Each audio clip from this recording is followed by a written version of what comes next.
Queridos amigos, estamos iniciando con la palabra del Señor que viene a nuestro encuentro, nos anima, nos fortalece, nos ayuda siempre a dar pasos muy importantes en nuestra vida cristiana. Queridos amigos, hoy nosotros desde el libro de Isaías estamos leyendo capítulo 55, 6 al 9. Busquen al Señor mientras se deja encontrar.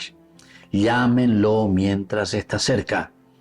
Que el malvado abandone su camino y el hombre perverso sus pensamientos. Que vuelva al Señor y Él le tendrá compasión. A nuestro Dios que es generoso en perdonar. Porque los pensamientos de ustedes no son los míos, ni los caminos de ustedes son mis caminos.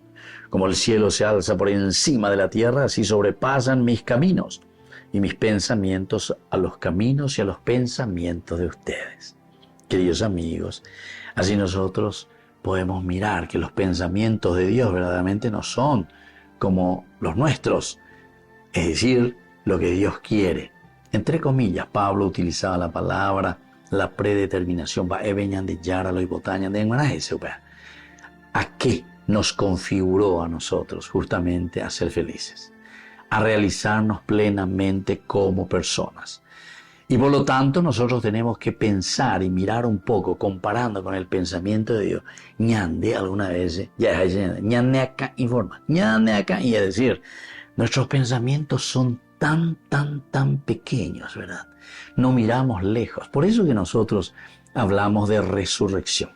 Porque resurrección quiere decir ñaca, mañana anina la repita, aquí con las cosas tan del momento, del día ayer. ¿Por qué?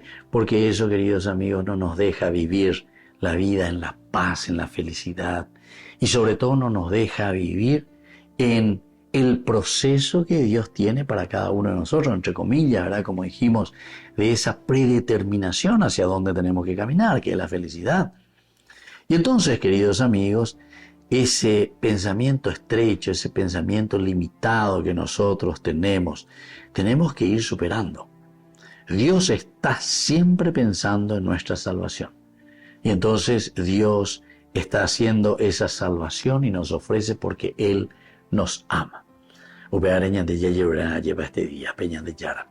Abrir la mente, entender que Dios tiene lo más grande y lo maravilloso para nosotros. Va a depender de nosotros que busquemos, que entendamos cuál es este camino y cuál es esta propuesta que el Señor nos está dando. Entonces, peñan de relacionamiento, ya puedo poner las cosas para ser felices, para realizarnos como personas. Que la bendición del Señor descienda sobre cada uno de ustedes. El Padre y el Hijo y el Espíritu Santo. Amén.